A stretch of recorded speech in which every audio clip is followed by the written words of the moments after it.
Qué lindo encontrarnos de vuelta. Algunos nos vemos hace rato. Una alegría.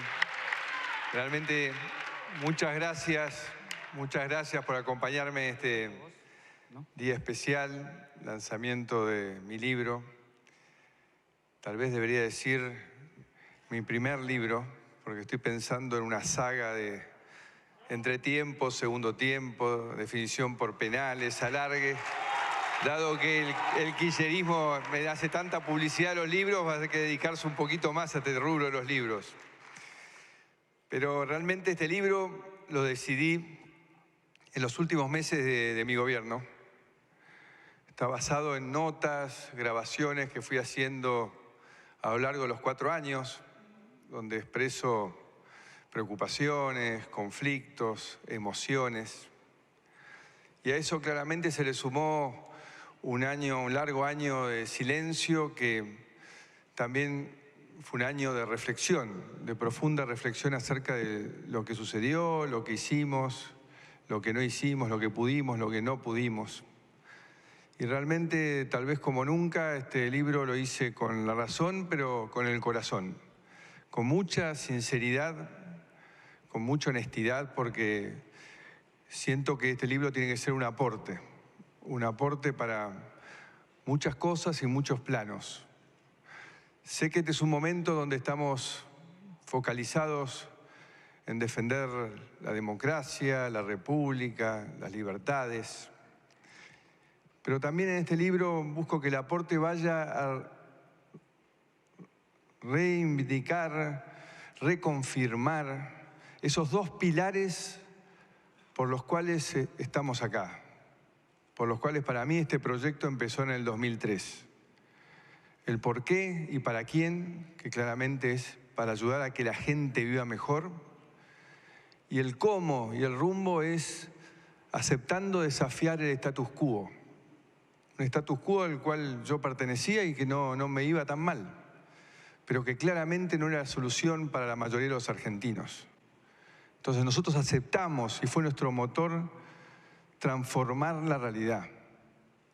Nosotros somos los que representamos en Juntos por el Cambio millones de que tienen una convicción maravillosa, única. Esa convicción es que ellos están convencidos que pueden ser mejores. Significa que ellos aceptan el desafío de superarse, porque saben que si lo logran, eso va a generar un impacto positivo en todos sus círculos de afectos. Por eso para mí, ni halcones. Somos el cambio o no somos nada, porque ese es nuestro motor.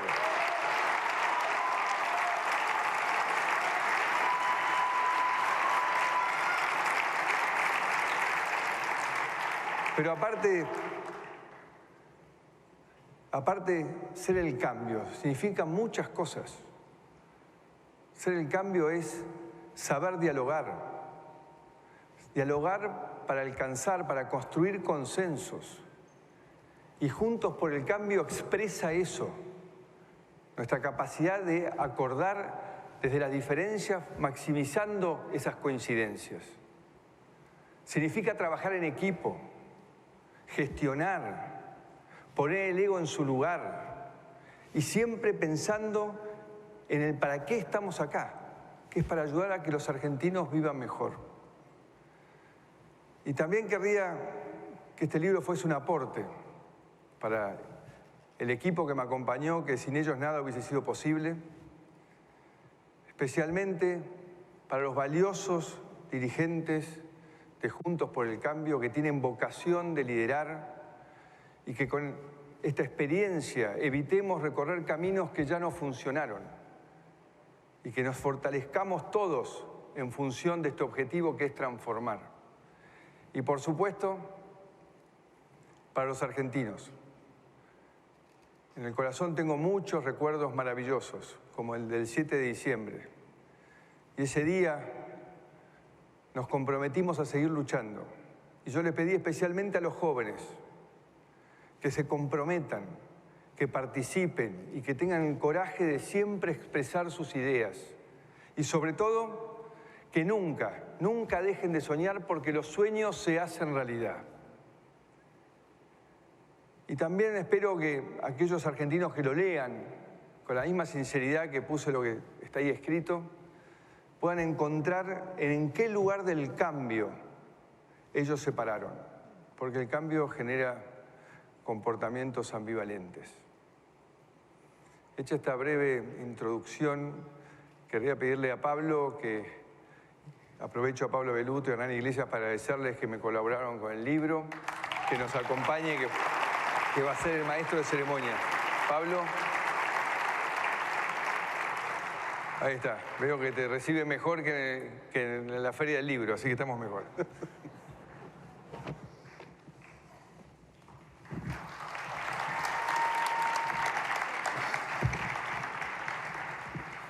Bueno, ¿cómo están? Yo estoy feliz de estar acá. Y quería contarles un poco lo que vamos a hacer en esta charla con Mauricio. Le dimos el libro, antes que se publicara, a varias personas. Mauricio decía que es su primer libro, y la verdad que un premio Nobel de Literatura se tome el trabajo de leer tu libro, el primero, para decir estas cosas que va a decir ahora Mario Vargas Llosa, premio Nobel de Literatura desde Madrid. He leído las memorias del presidente Macri y la verdad que tengo una magnífica impresión de lo que he leído.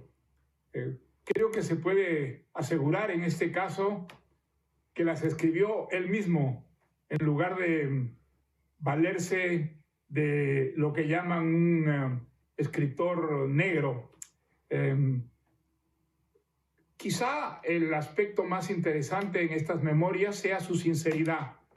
El presidente Macri habla con absoluta sencillez y claridad.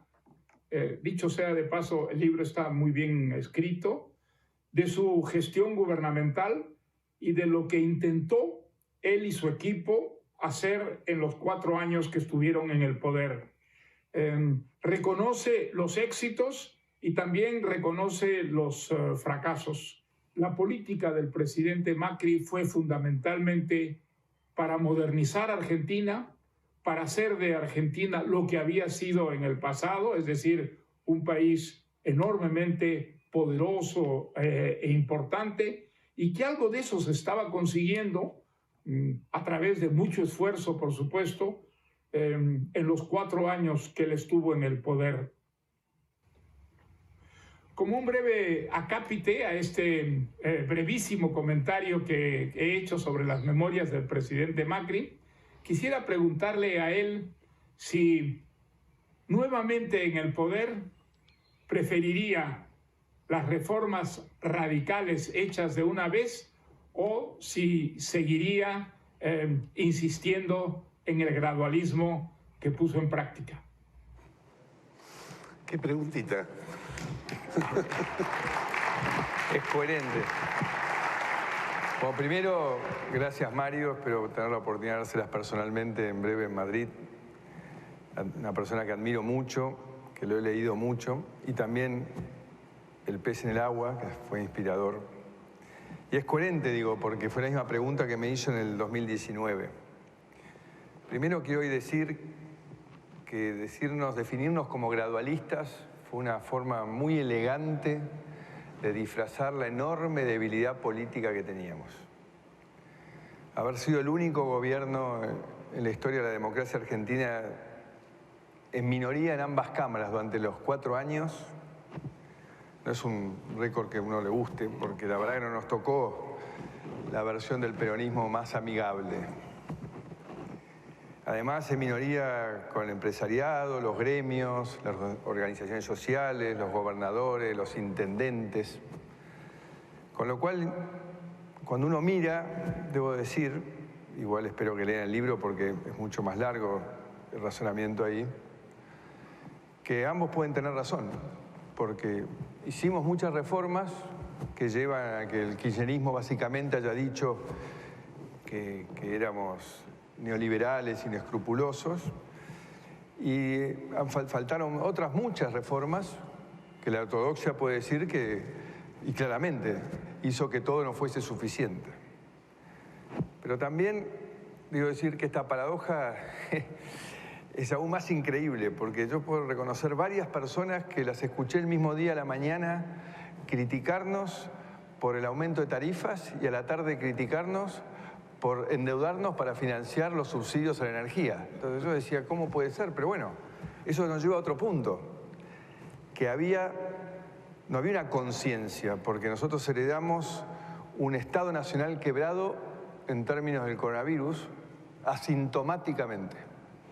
Con lo cual la gente no sabía que estábamos quebrados, entonces no había una vocación o un entendimiento acerca del camino a recorrer.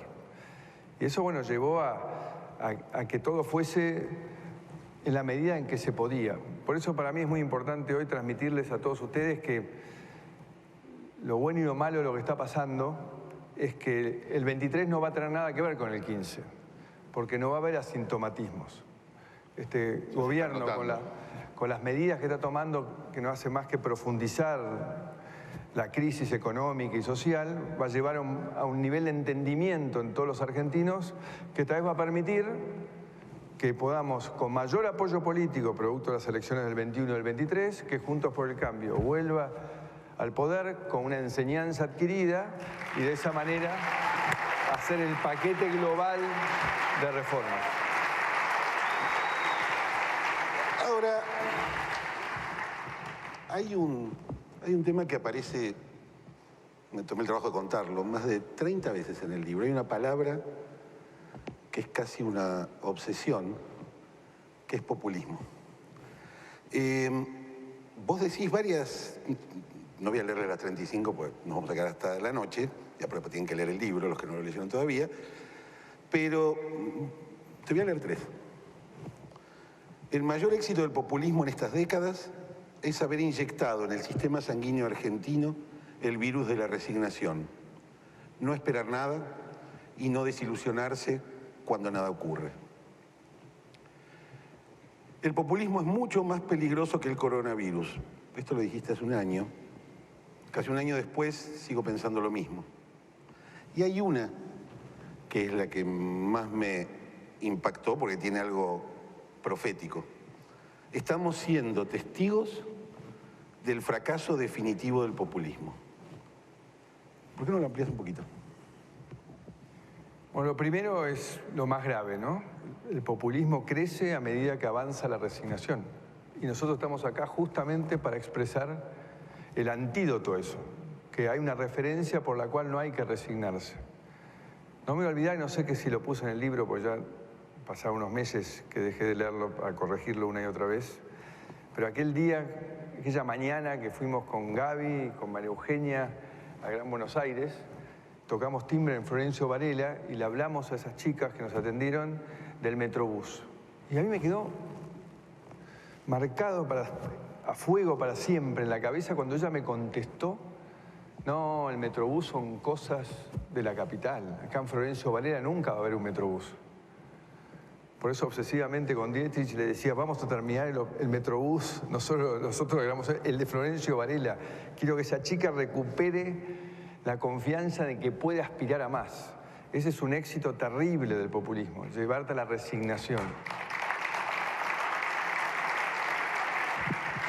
Pero está en nosotros, está absolutamente en nosotros transmitirle a la gente que es verdad, que eso que ellos sienten, que pueden superarse, se puede hacer realidad. Eso depende de nosotros, de estar acá, de estar convencidos, de transmitir ese nivel de convicción.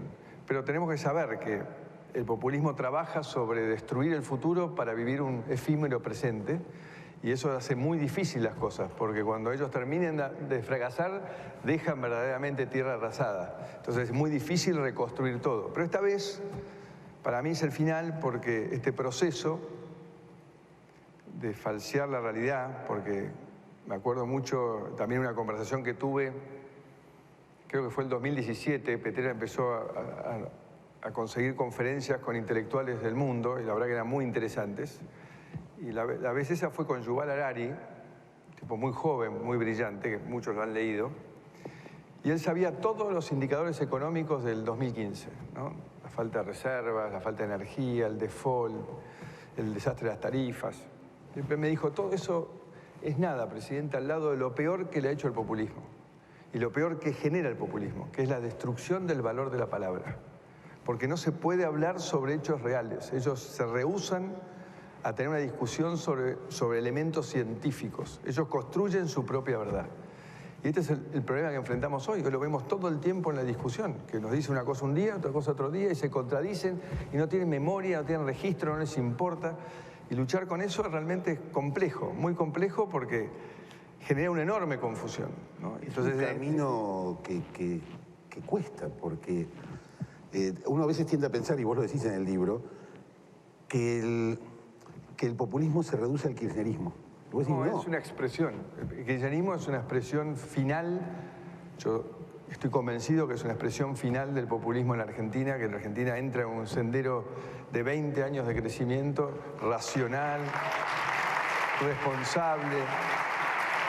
Lamento profundamente no haber encontrado el camino para evitar este retroceso, ¿no? Que el prólogo de la transformación hayan sido estos 4 años, pero haya tenido que haber una vuelta atrás.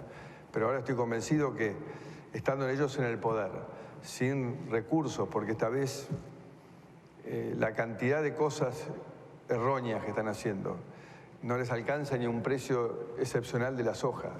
Y lamentablemente el problema es que lo sufrimos todos los argentinos. Pero bueno, es un camino duro de aprendizaje que nos va a fortalecer, así como nosotros nos fortalecimos gobernando, aprendimos y vamos a estar superándonos con una vara aún más alta para el 23.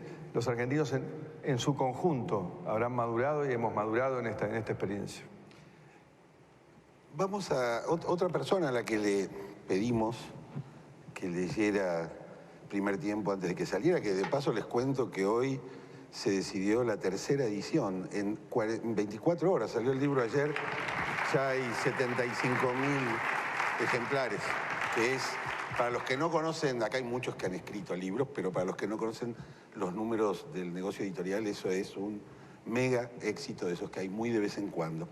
Pero quiero presentarles a nuestro próximo invitado, que fue 2 veces presidente de su país. Él tuvo primero, segundo, después va a contar cuántos tiempos. En 1985 y en 1995. Nos conoce muchísimo, nos padece, nos sufre como si fuera argentino. Y se trata de Julio María Sanguinetti, por supuesto. Veámoslo. Lo primero de nuestro conocimiento fue el fútbol. Mauricio Boca, yo Peñarol, presidente honorario de Peñarol. Y ahí vimos al ingeniero, realizador, que luego pasa a ser una labor brillante que levanta a Buenos Aires de una situación de decadencia, y luego la figura que se proyecta hacia el gobierno nacional. El ingeniero en Buenos Aires construye también el político que le llega a la gente. Y ese político llega a la presidencia y, más allá de cualquier avatar, representa 2 cosas fundamentales: transparencia en la administración y Estado de Derecho, respeto por la separación de poderes. En cuanto al libro, puedo decir que es un libro de fácil lectura, que es lo más que se puede decir de un libro de política. Se lee con agrado, se lee con fluidez y se ve allí aquello que yo conozco después de tantos años en los ministerios primero y en la presidencia en 2 oportunidades, de lo que es el ejercicio del poder. Es un libro honesto, autocrítico incluso, que expresa las dudas, las cosas que quedaron en la agenda, todo aquello que le pasa a un gobernante democrático, que normalmente es más lo que evita que lo que logra hacer. Y eso se refleja en un libro, como digo, transparente, en un libro que muestra el día a día de los diversos aspectos de esa peripecia argentina, siempre tan dramática, siempre tan frontal, siempre tan en blanco y en negro. América Latina hoy tiene enormes déficits desde el punto de vista de nuestra democracia. Gobiernos populistas o gobiernos a veces de derecha, a veces de izquierda, pero todos sin estabilidad o sin respeto al Estado de Derecho o con mesianismos presidenciales, que es lo importante que surge del libro, el de un gobernante democrático, de talante abierto y respetuoso. Pero hay que entender también que la Argentina es y ha sido, en el último largo medio siglo, un país complejo, resistente al cambio, muy anclado en estructuras y pasiones. ¿Cómo te sentís para esa batalla, para esa persistencia, para esa permanencia? Bueno, Julio. Gracias también, Julio María, un gran presidente y un eximio futbolero. También sabe muchísimo de fútbol. Y qué impresionante lo que dijo, eso de es un aprendizaje para todos acá. Que es verdad, es frustrante, pero es realidad, ¿no? Que es más lo que uno evita que lo que uno logra cambiar, ¿no? Es así la realidad. Pero él pone el dedo en la llaga en algo que es cierto, ¿no? ¿Qué pasa con el cambio? Y yo no creo que sea solo la Argentina. Es el ser humano. El ser humano tiene un comportamiento dual, ambivalente frente al cambio. El cambio de entrada a todos nos entusiasma, nos desafía, nos hace soñar. Y sí, yo quiero cambiar, ¿no? ¿Cuántos matrimonios, ¿no? Cuántas mujeres diciendo no lo aguanto más, lo voy a rajar, o no me aguanto más mi jefe, me voy a cambiar de trabajo. Sin ir más lejos, Jimena amagó 4 veces cambiar de colegio. Recién en el 4.º año yo iba a la nota y me decía, no, me quedo. Y en el 4.º se animó. O sea, hay algo que cuando llega el momento... Que te frena. Que te frena, ¿no? Empezás a calcular los miedos, las inseguridades. Eso le pasa a todos. Y en el mundo, hoy más que nunca. El mundo hoy más que nunca. Este aparatito tremendo. Este aparatito, ahora hay aplicaciones que le cambian los hábitos a millones de personas. En una tarde la gente descubre una aplicación y cambia algo en su vida todos los días. Y lamentablemente eso genera como consecuencia por ahí la destrucción de decenas de miles de puestos de trabajo. Porque estamos frente a una innovación, a una disrupción tecnológica que nunca se vio antes. Entonces, y no se puede parar, o sea, no se puede parar estas aplicaciones. Entonces, la pregunta que uno se tiene que hacer es, ¿puedo ponerme en contra de esto o tengo que barrenar a favor de esto? Y si sos la Argentina y decís, el status quo, ¿a dónde me llevó? A más de 50% de pobreza. O sea, el status quo es una fábrica de pobres. Entonces, lo que hay que hacer es subirse al cambio, porque el cambio es inclusión. Nuestra tarea es explicarle a la gente que modernizarse es incluirse, no quedarse afuera como le predica el populismo. El populismo te predica que cualquier cosa que venga de afuera es el enemigo y que hay que defenderse, ¿no? Pero hay que realmente animarse profundamente a encarar este proceso de cambio, porque los argentinos no podemos esperar un minuto más. Son muchos años de status quo, de frustración, de un Estado fallido que no estuvo a la altura de una política que no estuvo a la altura de poder generar que desde la innovación haya mejores oportunidades para los argentinos. Ahora, desde esta idea del cambio y esta tensión que en el libro vos la planteaste muchas veces, entre cambio y reformas de un lado y status quo del otro, nos llamamos Juntos por el Cambio, estamos todos los que estamos acá y los que están afuera y los que están en las redes sociales, es porque quieren cambiar. Vos decís algo ahí que a mí me pareció significativo. El secreto, por supuesto, es encontrar un equilibrio entre ambas miradas extremas, la reforma kamikaze y la rosquera inmovilista. Dicho esto, el cambio había sido una de mis banderas de campaña y un atributo esencial de quienes somos como proyecto político. Yo sentía que no podía ser el statu quo, porque el statu quo siempre tenían que ser ellos, las corporaciones, el peronismo, los empresarios que no compiten, los sindicalistas que no dejan competir. Profundicemos un poco esta tensión. Vos lo dijiste algo al principio, dijiste el statu quo saliste vos mismo del status quo para cambiar las cosas, intentar cambiar las cosas en varios lugares. Creo que para los argentinos hoy es más claro que nunca. O sea, seguir defendiendo los privilegios de pocos no va a llevarle una oportunidad a la mayoría de los argentinos.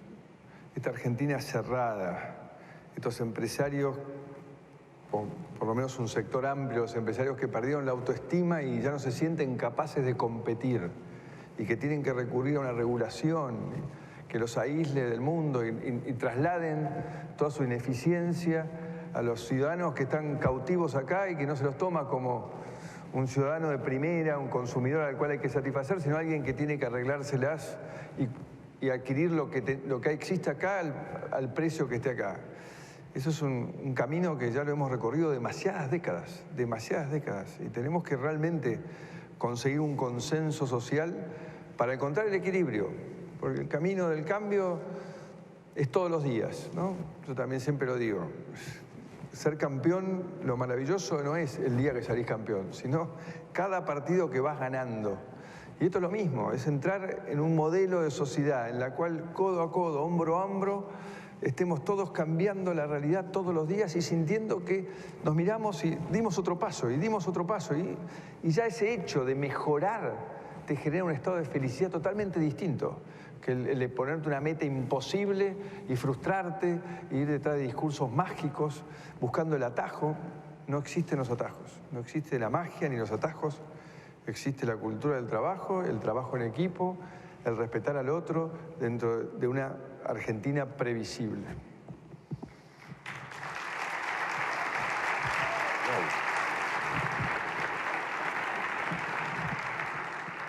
Este otro intelectual al que vamos a escuchar ahora, también español, nació en el País Vasco y vino muchísimas veces a la Argentina. Tiene una lista de libros que uno cuando la ve dice no te alcanza la vida para escribir tanto como escribió él. Es filósofo, durante 10 años vivió amenazado de muerte por ETA porque él es un ferviente antinacionalista. Se llama Fernando Savater y vamos a escuchar lo que dice sobre tu libro. Hace ya bastantes años, cuando era gobernador de Buenos Aires, yo creo recordar en una de muchas visitas que afortunadamente he hecho a Argentina, creo que en aquel momento estaba en la Feria del Libro de Buenos Aires, que es una de las que siempre me han sido uno de mis lugares del corazón, como suele decirse.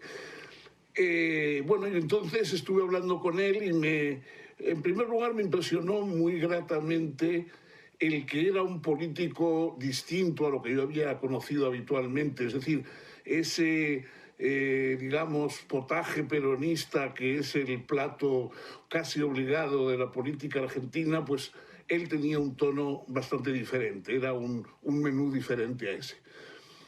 Ahora leyendo sus memorias políticas, que me han interesado mucho, aparte de haber recordado, salvando las distancias literarias que se quieran y que se deben marcar, con la obra de Mario Vargas Llosa, El pez en el agua, me ha interesado mucho esas memorias porque mezclan un poco el andamiaje de la política, lo que hay detrás del revés del tapiz, y también cómo funcionan las cosas, por qué a veces no se pueden conseguir los ideales porque se ha tropezado con una resistencia o simplemente porque se causa más daño del bien que se va a obtener. En fin, yo creo que es una reflexión que puede servir a cualquiera para enterarse un poco de cómo tiene que funcionar un político. Muchas veces decimos que los políticos no entienden o no atienden a la gente, pero yo muchas veces pienso que la gente tampoco atiende o entiende lo que es una función política, que el político no está simplemente para darle gusto a él, sino para dar gusto a muchos, ¿no? En fin, yo creo que es un libro que va a interesar y que en cualquier caso demuestra una especie de honradez, digamos, porque muchas veces saca sus defectos y sus errores a la luz. A mí me ha parecido una obra, para mí, instructiva. Claro, tengo un conocimiento menor de la política argentina que probablemente los lectores de ese país, ¿no? En cuanto a hacerle alguna pregunta sobre sobre el libro. Una de las cosas que me han siempre fascinado un poco en Argentina es ese papel a veces desaforado que tienen los sindicatos, ¿no? Los sindicatos se convierten un poco en una especie de masonería que decide lo que se puede hacer, las reformas políticas, las que no se pueden hacer. En fin, yo me gustaría preguntarle cómo ve él la relación necesaria entre el gobierno democrático y los sindicatos. ¿Cuál sería la perfecta adecuación de unos y otros para que no se conviertan en un obstáculo de las reformas necesarias, sino al contrario, en un estímulo y en un apoyo, ¿no? Y eso, y desear suerte a él y a todos los amigos argentinos.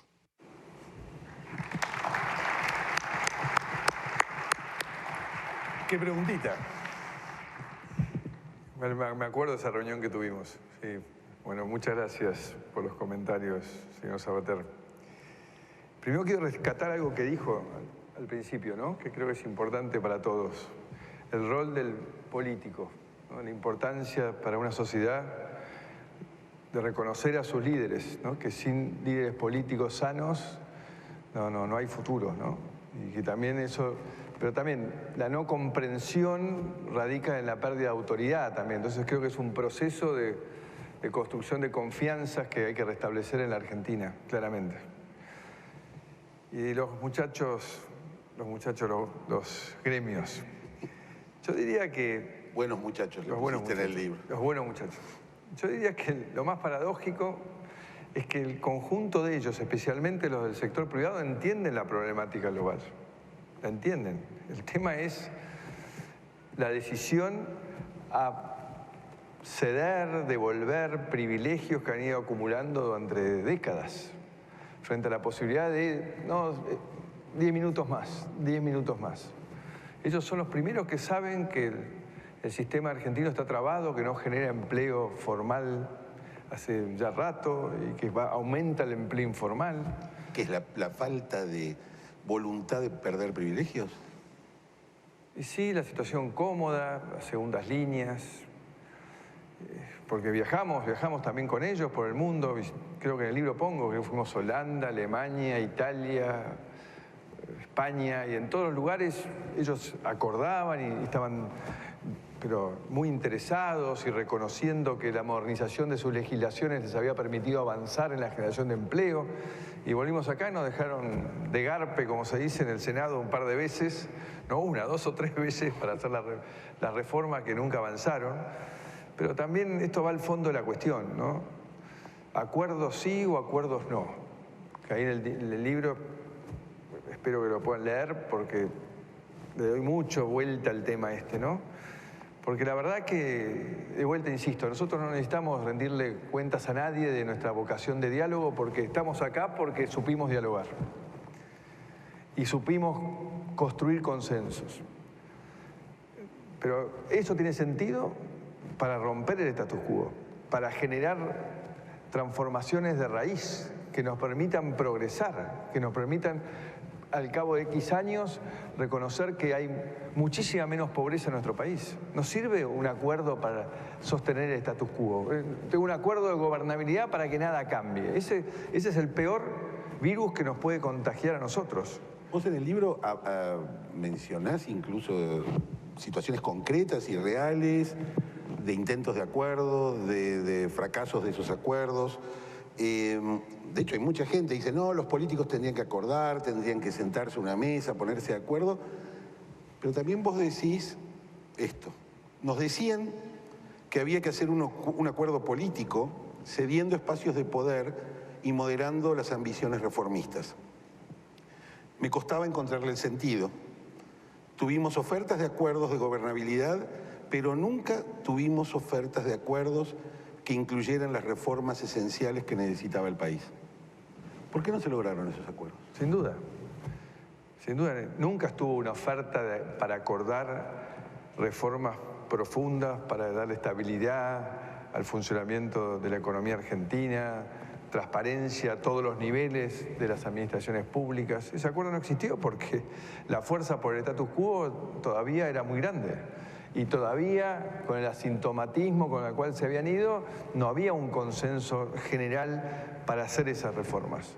Con lo cual, lo que puedo decir, y hay mucha vuelta en el libro alrededor de esto, es que nunca hubo un acuerdo en base a hacer las cosas que realmente habían que hacer. Hay una cosa que vos detestás profundamente, lo hemos conversado varias veces y en el libro lo incluís, que tiene que ver con la corrección política. Como que los acuerdos terminaban en una declaración de corrección política muchas veces. Sí, tenemos que estar todos eso. juntos, Siempre, tenemos siempre.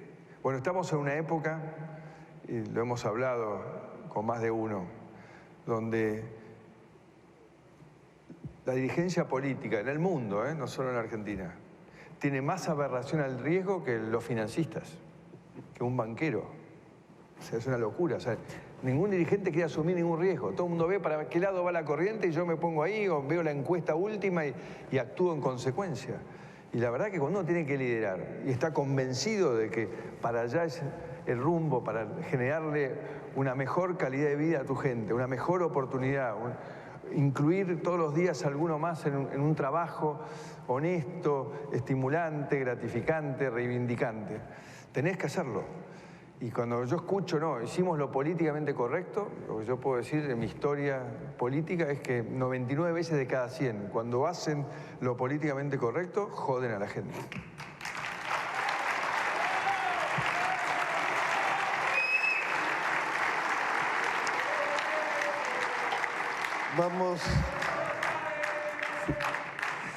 Vamos a... Ahora... Vamos a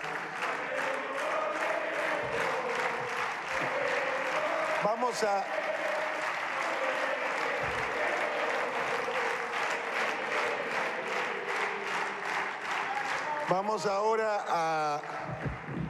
Hasta ahora estuvimos en España, estuvimos en Montevideo y ahora vamos a ir a Jujuy.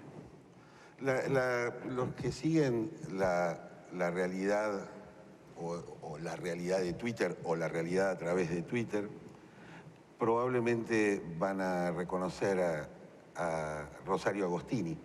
Pero los que no la conozcan, les cuento que es una periodista que vive en Jujuy, tuitera, y que de algún modo es un emblema de estos nuevos modos de intervención que tiene la gente en la política, a través de, como decías, del celular, y entonces se manifiesta y hace saber su opinión, y tiene que ver con una manera que por ahí la política tradicional no conocía, porque no existía la tecnología, y ahora la sociedad tiene de comunicarse, los individuos con sus líderes. Vamos a ver qué dice.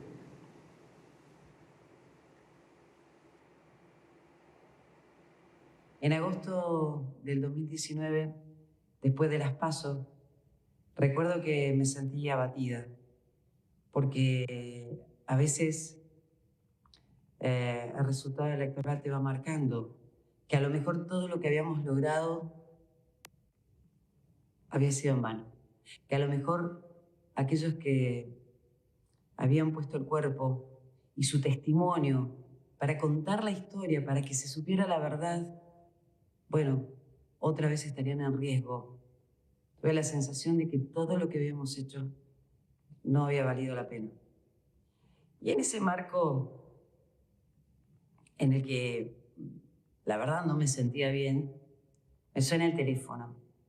Es un número de Buenos Aires, atiendo, y del otro lado me dice, habla Mauricio Macri. No me olvido más porque dije, no puede ser, me estás haciendo una broma, ¿quién sos? Bueno, me contestaste, hasta ahora no tengo ningún homónimo, soy Mauricio Macri. Si el presidente llamando a una ignota periodista de Jujuy que había escrito un tuit sobre su devastación personal prácticamente, y ahí estaba. Y yo hablaba a los gritos, porque no podía creer. Y estaba yo en un lugar que encima no había casi conexión de internet. Estaban mis amigas, que a su vez hablaban de otra cosa, no tenían idea que yo estaba hablando con el presidente. Y algunos dirán, bueno, estás hablando con el presidente. Para una periodista de Jujuy, para alguien del interior profundo de este país centralizado y centralista, es un milagro que te llame el presidente. No hay no conozco antecedentes de tal cosa. Entonces, y me acuerdo que hablábamos y yo estaba lo más emocionada, era un sábado, y me dijiste que habías leído el tuit y que teníamos que dar la batalla. Lo único que te pedía, me acuerdo, era no nos dejes solos. La República te necesita. La República te necesita. Y bueno, la República te necesitaba. Y creo que después la gente salió y te fue a buscar a la Casa Rosada, ¿no? Para decirte que la República te necesitaba. Porque la sensación era de que nos habíamos quedado sin la posibilidad de eso tan importante que es justamente la República. Fue un abrazo al alma, aquel llamado. Fue una caricia. Cuando uno tiene un dejo de tristeza y lo deja ver, bueno, que te llamen y que te llame el presidente para darte un abrazo al alma, te queda marcado para toda la vida, obviamente. Así que le voy a contar, seguramente, a quienes vengan luego, la generación próxima, que alguna vez a esta ignota periodista la llamó el presidente porque ella creía que había sido todo en vano. Hoy te digo que me alegra tremendamente esta presentación, este libro, esta historia, que es, de nuevo, contar historias sobre el primer tiempo. Y te aviso que te vamos a acompañar para el segundo tiempo, porque estoy convencida que lo mejor para el país está por venir, y lo hacemos entre todos. Felicidades, Mauricio. Te mando un abrazo al alma, a manera de devolución de aquel que recibí de tu parte en agosto del 19. El segundo tiempo vamos a poder, seguro. Abrazos.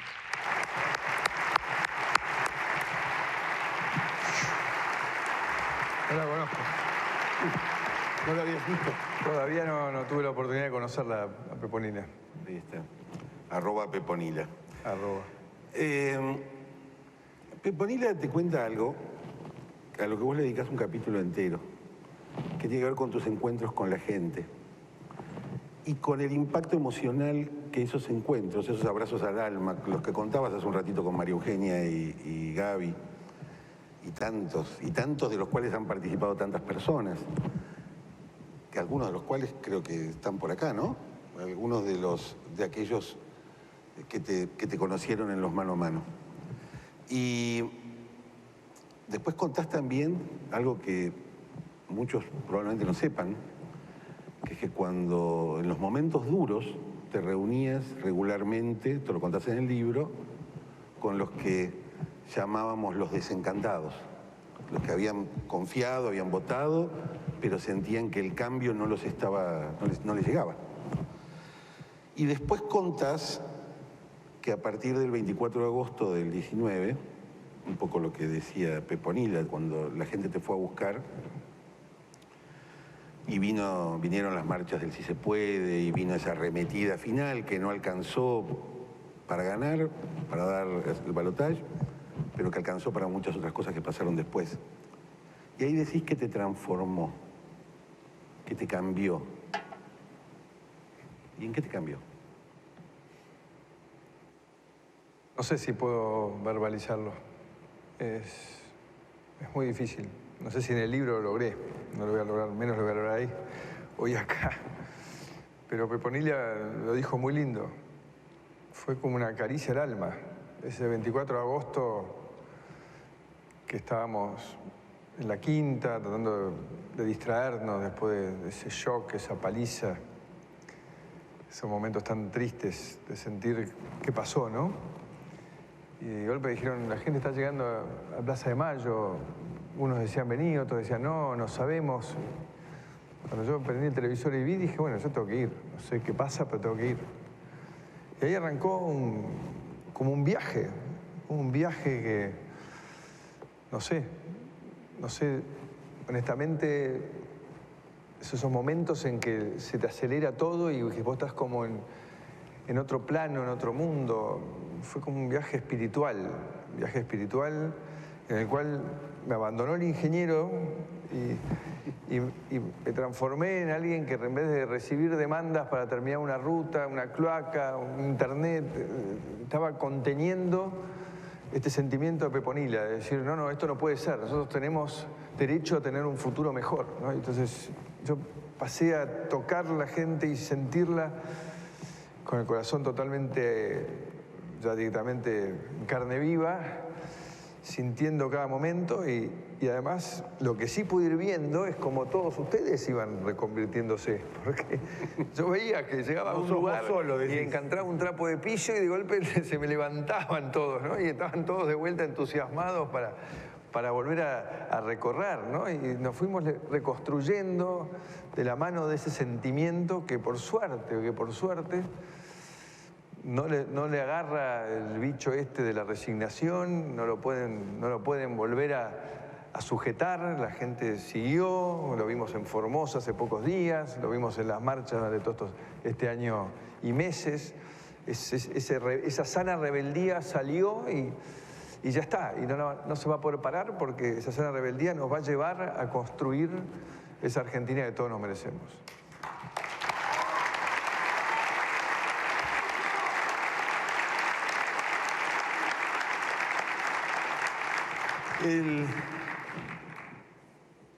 El próximo invitado, en realidad virtual, y al que le pedimos que leyera el libro, lo leyó entre Los Ángeles y Miami.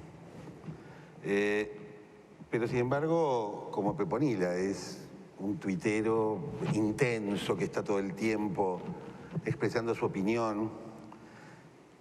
Y cuando no tuitea, hace unas películas extraordinarias, gana un Oscar. Juan Campanella. Buenas tardes a todos. Me han pedido que diga unas palabras para esta presentación y les tengo que confesar que estoy muy nervioso. Me puse algunas notitas porque estuve viendo la lista de participantes y el mío es el único nombre que no conozco. Así que tengan por favor paciencia conmigo.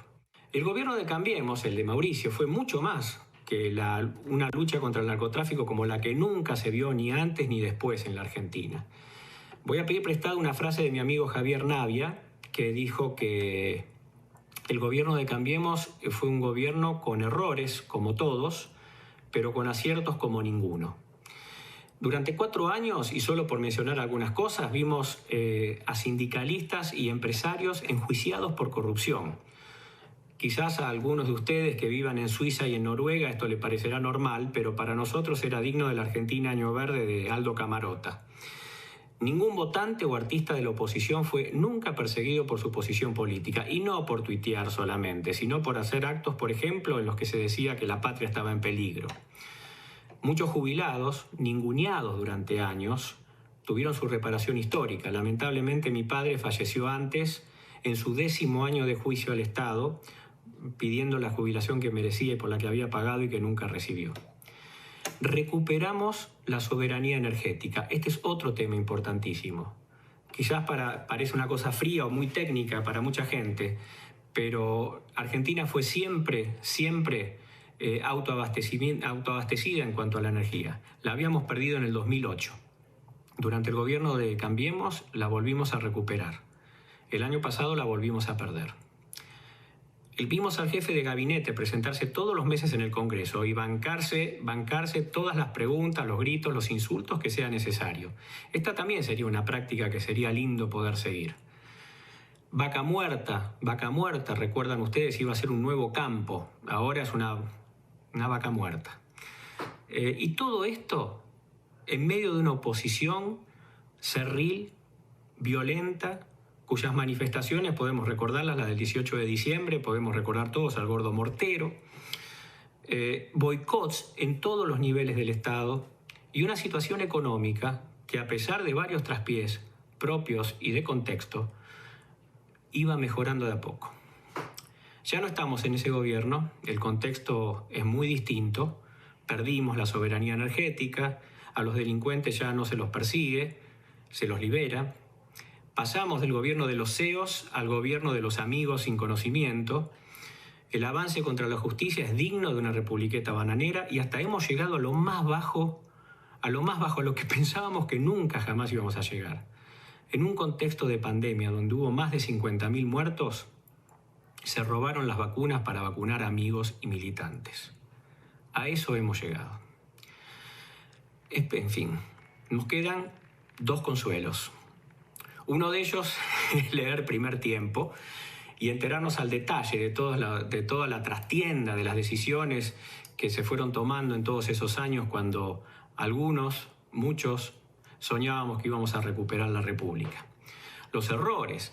El libro es fascinante, está escrito con una sencillez, con una candidez increíble, con mucha autocrítica, mucho más de la necesaria, si me preguntan a mí, pero es propia de Mauricio.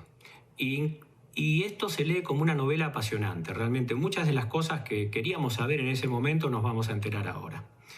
Y el segundo consuelo que tenemos es la posibilidad, para algunos de nosotros pequeña y lejana, de que la República efectivamente tenga un segundo tiempo. A ver si podemos dar vuelta al partido de una vez por todas. El libro es imperdible y se los recomiendo a todos. Y me gustaría hacerle una pregunta a Mauricio con respecto a cómo encarar el camino a ese posible segundo tiempo. Quizás una pregunta que abro también a todos los que están presentes. Me gustaría saber si creen que realmente es posible un diálogo con los líderes y el pueblo populista. Quizás la grieta es la peor de las herencias que nos deja el kirchnerismo. El país está dividido como en mis 61 años de vida yo no lo he visto nunca. Creo que tenemos media Argentina odiando a la otra mitad y viceversa. No es para disminuir. Y cada demostración, y en este momento la oposición se divide en dos, se puede clasificar en 2 vertientes. Aquellos que creen que es posible este diálogo con los líderes y con el pueblo populista, y aquellos que pensamos que cada demostración de esa templanza es visto como un signo de debilidad y aprovechado para avanzar aún más. Creo que ese posicionamiento en el próximo candidato va a ser clave y tiene que saber leer a la sociedad muy bien, porque si llega a haber una falta de sincronismo entre el candidato y la sociedad, puede terminar con los sueños presidenciales de cualquiera. Así que me gustaría saber en dónde está parado Mauricio con respecto a eso. Bueno, muchísimas gracias a todos y perdón por la perorata.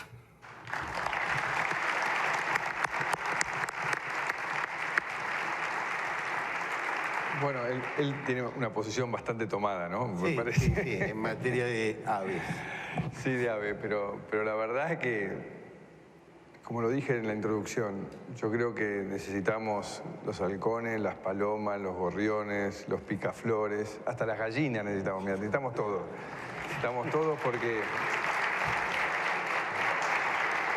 Necesitamos todos porque realmente, lamentablemente, este nuevo ciclo kirchnerista ha vuelto con más determinación a intentar alterar las reglas del juego. Entonces creo que hoy estamos todos contestes, entendiendo que estamos discutiendo en qué democracia vamos a vivir, o si vamos a poder sostener un nivel de institucionalidad que nos garantice este derecho a la alternancia, este derecho a plantear un modelo distinto de sociedad, y creo que ahí estamos confluyendo todos. Y hay que también entender que aún estando todos comprometidos con esos valores, podemos tener matices distintos. Eso no cambia en nada. Pero claramente tenemos que dar una imagen hacia ese argentino que busca una referencia, que por más que seamos educados, democráticos, acuerdistas, somos firmes, que vamos a defender y de ese lugar no nos vamos a mover, ¿no? Que no vamos a tolerar el avasallamiento de la Constitución y las instituciones y nuestras libertades. Esto es lo que marca el límite y la diferencia. Es como si vos dijeras, sabemos dónde vamos, siempre lo decís, ¿no? No importa tanto de dónde venís, acá podés decir, no importa tanto cómo volás, lo que importa es que quieras ir al mismo lugar. Absolutamente. Que todos queremos ir a esa sociedad inclusiva donde reine el libre albedrío, ¿no? Que yo pueda elegir qué es lo que quiero hacer, lo que quiero decir, lo que quiero opinar, que no se persigan jueces, ni se persigan periodistas, ni se persiga a nadie por pensar distinto. Esta es la diferencia que marcamos. Nos gustaría poder dialogar con la verdad sobre la mesa, porque si no, no se construye, no se aprende. Si yo no digo, yo hice esto y me equivoqué, o yo pusiste esto y te equivocaste, bueno, a ver qué hacemos en conjunto. Si pasamos todo a una negación absoluta de la realidad y queremos discutir que este vaso tiene vino, en vez de decir si tiene poca o mucha agua, ahí podemos ponernos de acuerdo. Si me decís si tiene vino, ya no hay diálogo posible. Esto es lo que nos está pasando últimamente, ¿no? El valor de la palabra que decías. Absolutamente, el valor de la palabra. Vamos llegando al final y quiero que los que están afuera, que ya son unos cuantos, y los que nos están viendo por todas las redes, presten mucha atención a nuestra próxima invitada. La grandeza de Mauricio Macri. Nació en Barcelona, es periodista, es escritora, hizo política. Nos conoce también muchísimo. A veces uno piensa, ¿cómo desde afuera se ve mejor, ¿no? Se ve con otro... Y cómo ejercemos esta extraña fascinación. Porque desde afuera, claro. Que tenemos demasiada atención para el nivel de macanas que hacemos, ¿no? O sea, como es notable. Les pido que escuchen muy atentamente lo que nos dice Pilar Rahola. La grandeza de Mauricio Macri y la grandeza de Cambiemos no fue una propuesta política para las elecciones a las que se presentaron, sino sobre todo fue una gran propuesta de cambio para las siguientes generaciones. Esa voluntad de mirar hacia arriba, hacia alto, de pensar en grande, de soñar en grande, aparecía por primera vez en Argentina después de prácticamente 100 años. Muchos no entendíamos cómo ese gran país que había significado un referente mundial, que había sido emblemático hacía 100 años, llevaba 100 años encadenando crisis tras crisis en un naufragio permanente que no lo llevaba a ningún lugar. Y de golpe aparecía Mauricio Macri, aparecía Cambiemos y decía, vamos a cambiar el mundo, ese mundo argentino que está naufragando. Pero no vamos a cambiar solo la economía, vamos a cambiar los valores, vamos a reforzar el Estado de Derecho, vamos a convertir la República en un edificio sólido y solvente y creíble. Y vamos a decirle a los ciudadanos que son masa crítica, que son ciudadanos maduros, alzados, que tienen pensamiento propio y no borregos que pueden engancharse a cualquier relato populista. Vamos a acabar con el populismo y vamos a situar a Argentina en el mundo moderno y en la referencia internacional. Ese sueño, ese cambio de paradigma que Cambiemos y Mauricio Macri representó y representa, fue, desde mi punto de vista, la gran revolución de la Argentina moderna. Aparecía una gente que decía que muchos de ellos no venían de la política, no eran funcionarios de la política, ni querían ni aspiraban a quedarse en ella. El propio Mauricio Macri era un tipo que su corte era antipolítico, no tenía el carisma de otros, no era el líder al uso, no era el gran orador. Era sencillamente un ciudadano honesto, moral, que tenía la convicción de que Argentina no iba hacia ningún lugar y que había que cambiar las cosas. Y todo el mundo que se enganchó a ese sueño y vivió el sueño del cambio real, del cambio profundo, y que lo acompañó, están ahora en ese primer tiempo que relata el libro. Quizá lo más interesante del libro de Mauricio Macri, aparte de las confesiones personales, porque ahí está ese hombre que sufre, que se esperanza, que sueña, que se siente derrotado. Personalmente agradezco tanto que un líder político nos abra la piel y nos hable con el alma, pero además de ese interés en el libro, en las confesiones personales, lo que me parece más importante y lo que resume de alguna forma el sentido del libro es, estábamos en ese primer tiempo, cambiar el paradigma, veníamos del kirchnerismo y queríamos cambiar el paradigma de Argentina, en 4 años era imposible. Y seguramente se cometieron errores, claro que sí, pero era una revolución para mucho más plazo. Y lo que dice el libro es que habrá un segundo tiempo. Ojalá, porque como dice Mauricio Macri, es incomprensible imaginar que los argentinos puedan considerar que en el pasado reside la solución a sus problemas, ese pasado de 100 años de naufragio en naufragio. Macri fue eso, Macri es eso. Cambiemos fue eso, Cambiemos es eso. Gente que soñó alto, que dijo, no solo cambiaremos la economía, queremos cambiar el paradigma político de Argentina, situarla en el mundo, situarla en medio de los sueños. De ahí que, bienvenido a este libro, que es el libro de un superviviente, es el libro de un soñador, es el libro de un tipo que intentó ser un héroe, porque cambiar el paradigma de un país en 4 años no parece un sueño posible. Y sobre todo es un libro de esperanza. Argentina llegará a algún lugar. Y cuando llegue a ese lugar va a volver a ser un país grandioso, referencial, emblemático. Los sueños en política se convierten en realidades cuando se creen ellos.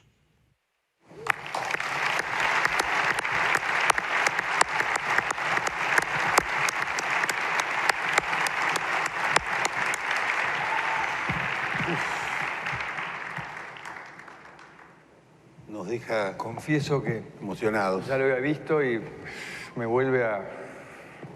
Qué fuerza esta mujer, por Como Dios. si hubiera entendido qué todo. fuerza, qué fuerza, qué fuerza. Qué lindo testimonio. Hablamos mucho hoy de momentos duros, momentos difíciles, momentos en los que se cierra la puerta de Olivos y se van todos, se cierra la puerta del despacho y estás ahí solo y tenés que tomar decisiones. Pero ahora te queda una pregunta muy simple, pero que tal vez en realidad es una pregunta profunda. Cuando mirás los 4 años, ¿qué cosas son las que vos encontrás adentro tuyo que hicieron que eso valiera la pena? Para que me estoy todavía respirando la Pilar. Pero quería decir de Pilar algo muy lindo, ¿no? Que tiene que ver con lo que nos convoca hoy. La masa crítica, dijo, ¿no? Yo creo que la masa crítica de la Argentina sigue creciendo. Y esa es la esperanza, ¿no? Esa masa crítica que dice vamos a mover la roca, ¿no? Yo vengo de un lugar donde había una piedra movediza. Un día se cayó. Entonces de golpe podemos llegar a mover la roca y poner este país definitivamente en movimiento, como dice Pilar. La verdad que sí. Pero ¿qué cosas hacen que haya valido la pena? Yo diría que muchas, muchas. No voy a relatar todas porque ya se está haciendo largo. Pero algunas son fundacionales y otras tienen que ver con ese contacto a través de los 300.000 kilómetros que hice como un correcaminos recorriendo la Argentina. La fundacional es haber podido demostrar que hay otra forma de ejercer el poder, otra cultura del poder, con el respeto.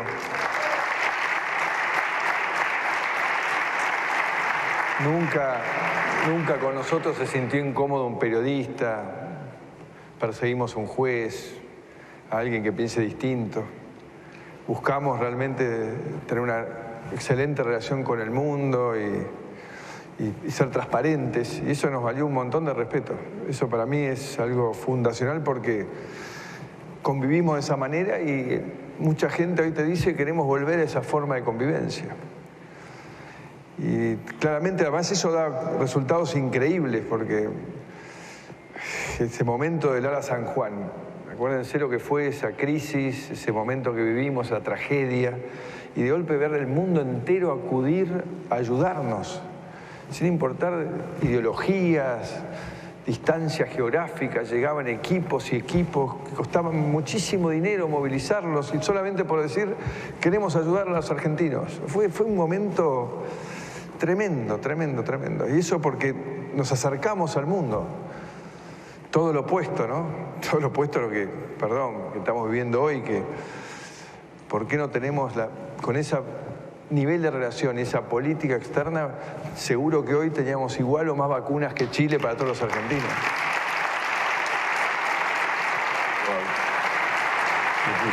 Y después el momento del G20, el G20, haber escuchado de todos esos líderes mundiales decir que había sido el mejor G20 de la historia y era made in Argentina, ¿no? Era hecho por los argentinos. El orgullo que se palpitaba en la Argentina ver a todo ese desfile de gente, ¿no? el Colón, ¿no? Esa producción que hicimos con Lombardi y Gaby Ricardes, y ver la cara de todos, que se le cayó la mandíbula a todos cuando veían nuestra cultura, nuestros paisajes. Yo los veía, estaban todos así como diciendo, pero esto es la Argentina, ¿no? Fue un momento... te quebraste esa noche en el Colón. Me estoy quebrando de vuelta.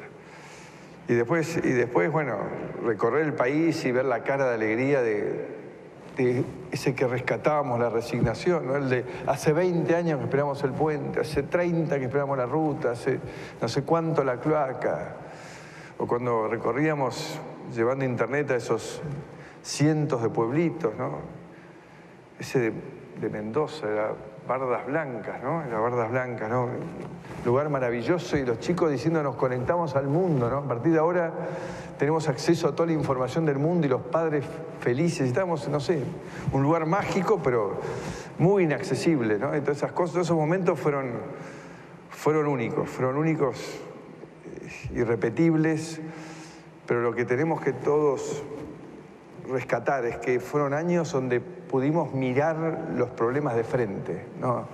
No queríamos dar vuelta el mundo para decir que teníamos razón, ¿no? O sea, yo siempre digo que uno, para tener razón, puede querer dar la vuelta entera así o decir me equivoqué y volver un metro para atrás, ¿no? Hoy parece que de vuelta volvimos, que ir un metro para atrás es como el fin del mundo. Y en realidad transformar la Argentina es muy difícil, claramente es muy difícil.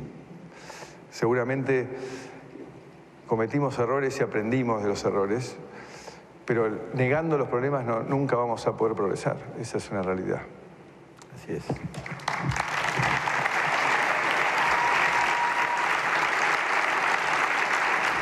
Bueno, esto muy emotivo.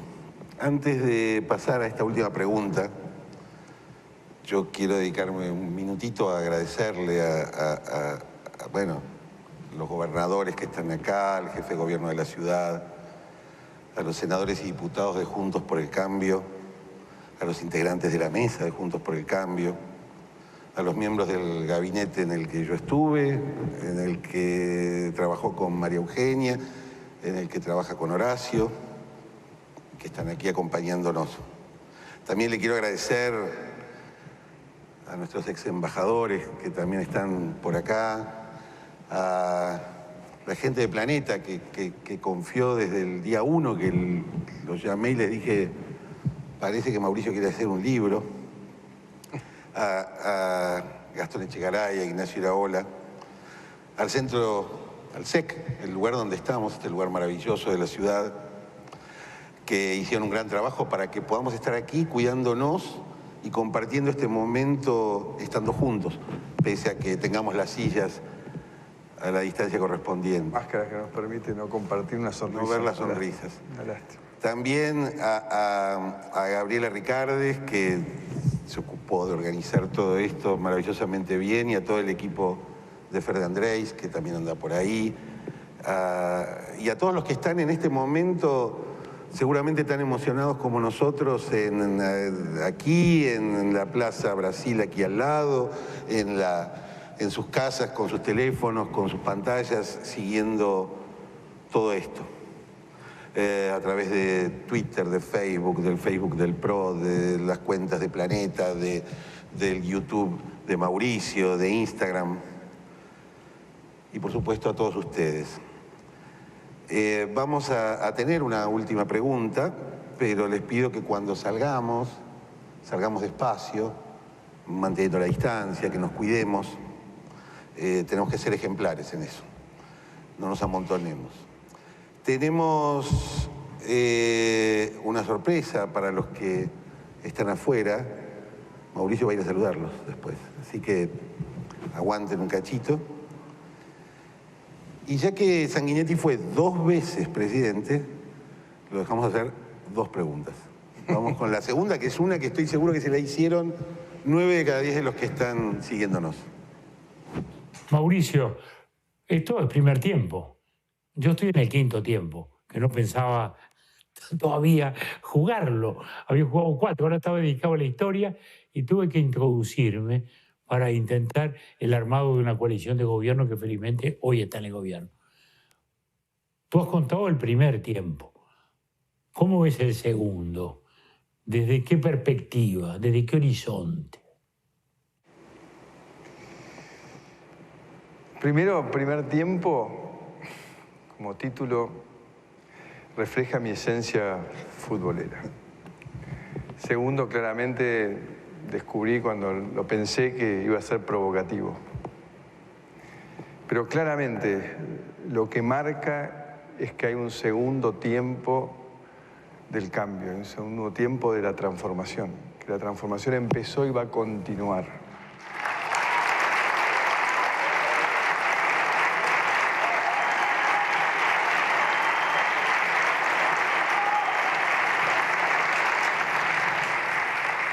Y la transformación no tiene que ver específicamente con quién la lidera.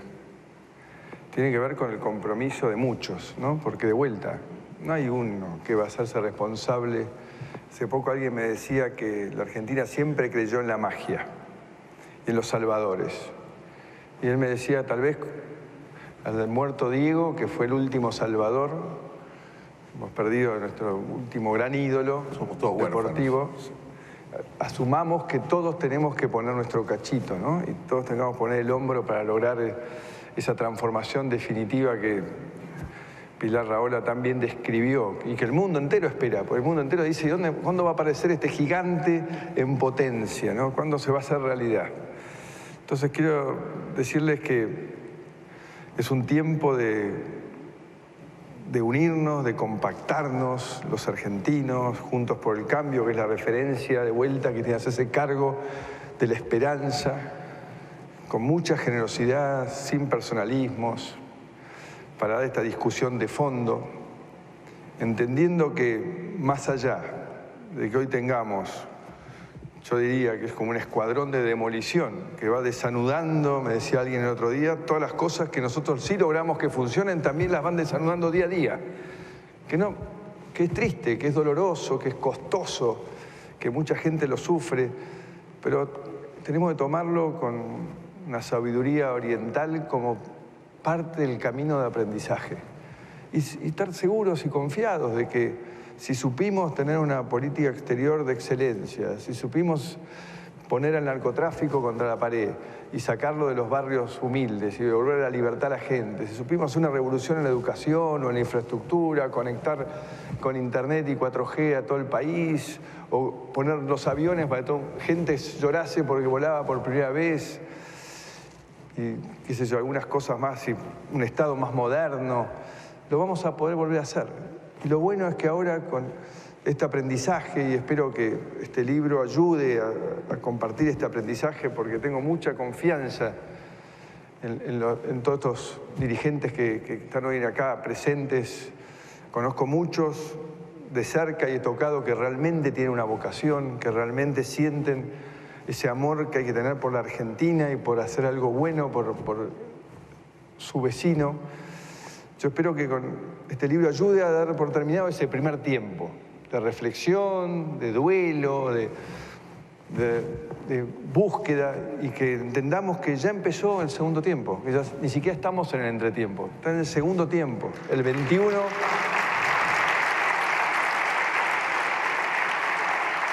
El 21 comenzó la recta, el trabajo, la peregrinación de recomponernos, de reconstruirnos los argentinos rumbo a volver a retomar el rumbo que habíamos tomado, que el rumbo, no había duda, habríamos fallado en las formas de transformación, pero no en el rumbo que habíamos tomado. Y volver a incorporarnos al mundo, decir, acá estamos, nos animamos, queremos ser parte, tenemos un lugar, ese lugar nos va a dar oportunidades a todos, modernizarnos es incluir, que vamos a cuidar a todos, y que ese camino no acepta que dudemos, no acepta que vacilemos, tenemos que creer en nosotros mismos, creer en lo que hemos armado, unido, creer en toda esa gente que está ahí afuera esperando ese trabajo honesto, no una limosna, no un regalo, sino la oportunidad de demostrar lo que valen. Y estamos acá para que ellos tengan esa oportunidad. Con lo cual, lo que quiero decirles, y ya terminando y agradeciéndoles de vuelta, de corazón, que me hayan acompañado, que nos hayan acompañado, que el segundo tiempo comenzó a la cancha.